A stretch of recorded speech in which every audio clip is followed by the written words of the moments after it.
Hello friends, नमस्ते, प्रणाम। मैं साल मिश्रा अपनी चैनल से स्वागत करती हूँ। तो आज मैं लेकर आई हूँ, बहुत सुंदर है, राम सीता का सुंदर सा सोहर गीत है।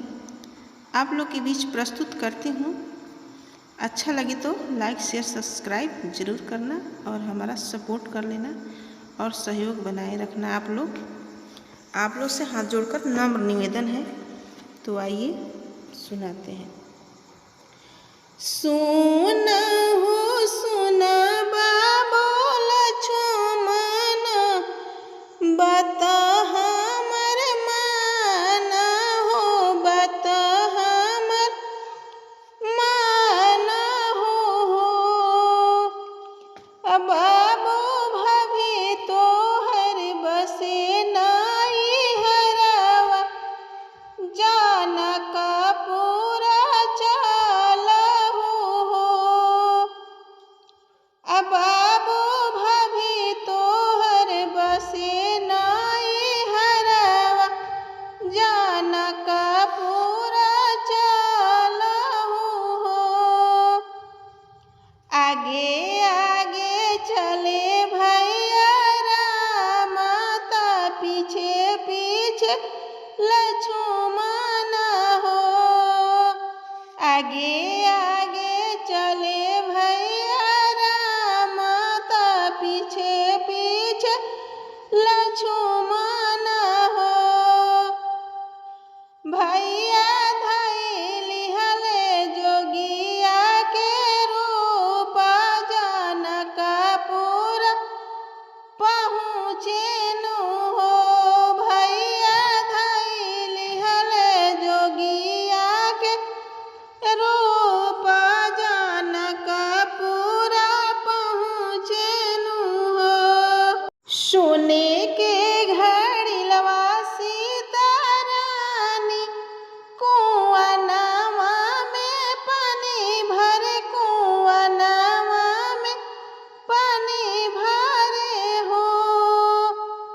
ललना उमड़ी उमड़ी जोगिया ताके, नजरी ना फेरेला हो। ललना उमड़ी उमड़ी जोगिया ताके, नजरी ना फेरेला हो।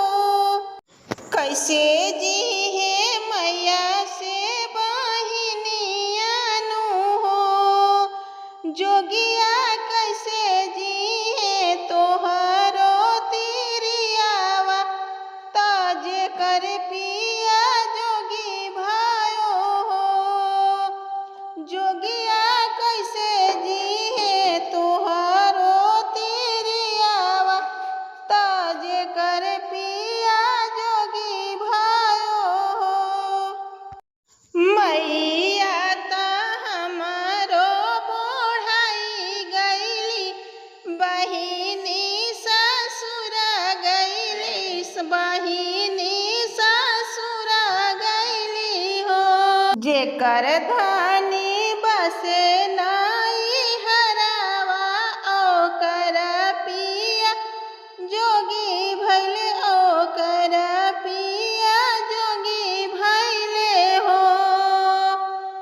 रसारी जे धैली ता कथा पारा घड़ीला, जागता पारा घड़ीला, जागता पारा हो।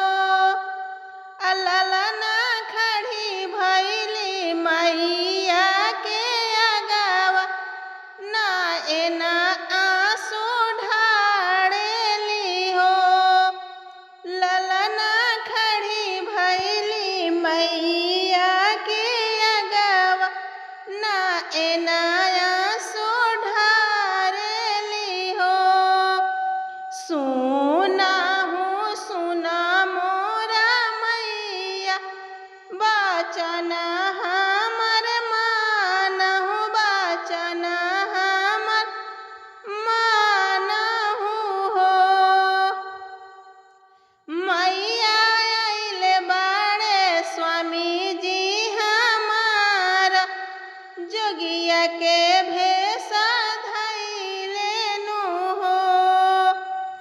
मैया आइले बाड़े स्वामी जी हमार, जोगी के भेष धइले नु हो।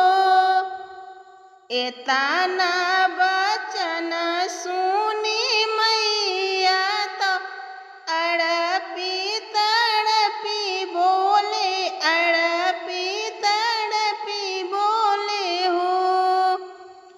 बेटी इता हवे कोनो बहरूपिया, तोहर मन भटकेला हो। बेटी इता हवे कोनो बहरूपिया, तोहर मन भटकेला हो। बेटी नहीं हवे स्वामी तोहर, तोहर मन भटकेला हो। कटबो में जोगिया के गोड़ावा, तयवरू में हथवा धर्म आपन खोयब, धर्म आपन खोवब हो। सुनहु सुनायापन भौजी तो बात हमर मानहु, बात हमर बुझहु हो। आ भौजी उतहुए तोहर ननदोइया, उन्हीं के संगे जाइबा हो। आ भौजी उतहुए तोहर ननदोइया, उन्हीं के